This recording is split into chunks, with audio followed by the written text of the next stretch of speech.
Les intervenants discutent de la religion zoroastrienne et de son influence sur la société iranienne. Ils font référence à un ouvrage intitulé La quête d'alter ego pérégrination d'une âme franco-iranienne de Ninou Garabaghi, qui met en lumière l'importance du zoroastrisme et son influence sur les religions monothéistes ultérieures. Le zoroastrisme est une religion pré-islamique qui est née dans la région de l'Iran et de l'Inde actuelle. L'ouvrage souligne que cette religion a introduit des idées telles que l'immortalité de l'âme, la résurrection des morts, la fin des temps, la naissance d'un rédempteur, ainsi que les notions de paradis et d'enfer.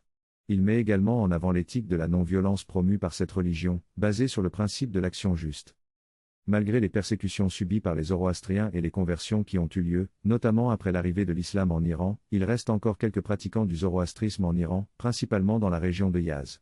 Certaines femmes en Iran, dans le contexte des contestations actuelles, manifestent peut-être une volonté de renouer avec les principes de vie du zoroastrisme, qui prône la liberté de choix et le respect de tous les éléments de la terre. Les intervenants évoquent également les persécutions subies par les zoroastriens au fil de l'histoire, notamment la discrimination imposée par l'islam avec des symboles tels que la rouelle jaune, portée par les juifs et les zoroastriens. Ils soulignent que malgré ces difficultés, la mémoire du zoroastrisme persiste en Iran, notamment à travers des fêtes comme Nowruz, le nouvel an célébré selon la tradition zoroastrienne.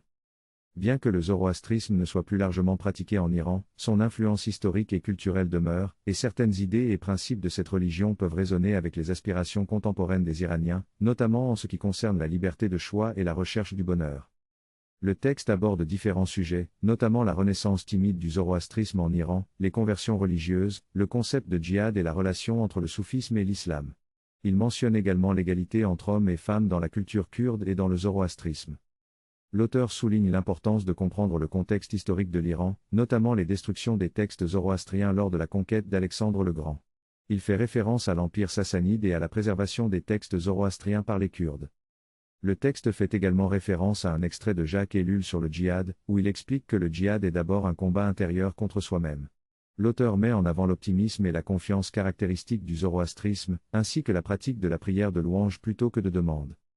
Le soufisme est mentionné comme une branche de l'islam qui met l'accent sur la quête intérieure et la purification de l'être.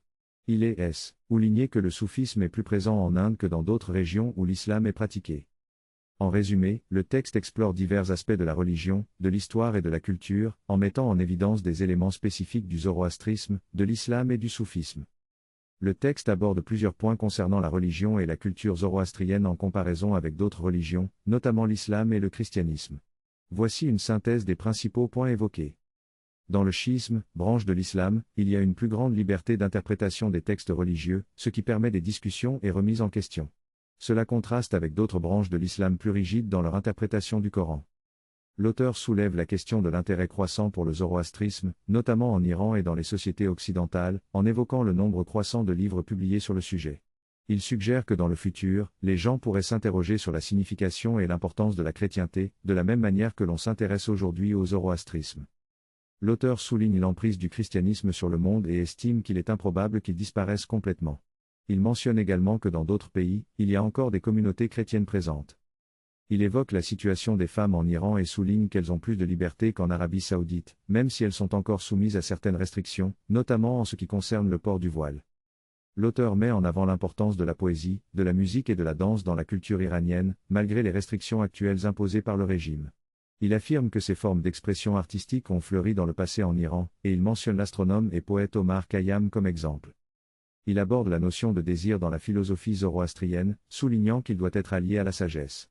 Il insiste sur l'idée de penser par soi-même et de remettre en question les acquis culturels pour parvenir à une pensée juste.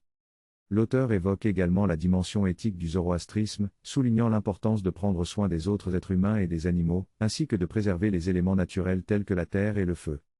Enfin, il précise que le zoroastrisme n'est pas un culte du feu en tant que tel, mais que le feu est un symbole de la divinité et de l'élévation spirituelle dans cette religion. En somme, la synthèse met en évidence certains aspects de la mentalité et de la philosophie zoroastrienne, tels que la liberté d'interprétation, l'importance de la pensée individuelle, le respect de la nature et l'éthique centrée sur la bienveillance envers autrui. Lors de cette discussion, il a été évoqué la liberté d'interprétation des textes dans le chiisme, en comparaison avec d'autres courants de l'islam.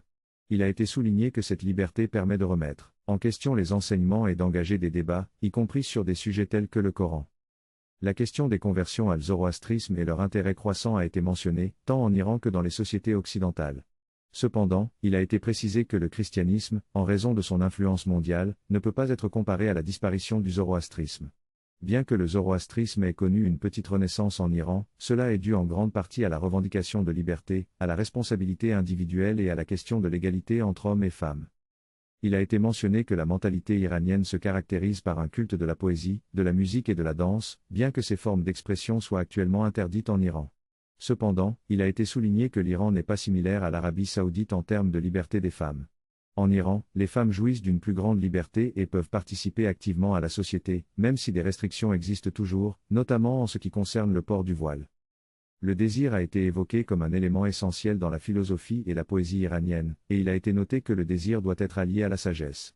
La capacité de penser par soi-même a également été soulignée, en mettant en évidence le rôle des acquis culturels dans la formation de la pensée individuelle. Le lien entre la poésie et la parole a été établi, soulignant que la poésie est destinée à être lue à voix haute et partagée avec les autres. En référence au bouddhisme, il a été mentionné que le véritable bonheur réside dans la responsabilité envers autrui plutôt que dans une économie prédatrice basée sur la consommation. Le zoroastrisme a été présenté comme une religion qui valorise le respect de toutes les formes de vie, y compris les animaux, et qui rejette les sacrifices animaux. Il a également été souligné que le feu, symbole divin dans le zoroastrisme, n'est pas adoré en lui-même, mais représente l'élévation spirituelle. En conclusion, cette synthèse aborde divers aspects du zoroastrisme, de sa liberté d'interprétation à son lien avec la poésie et la philosophie, en mettant l'accent sur des valeurs telles que la sagesse, la responsabilité envers autrui et le respect de toutes les formes de vie.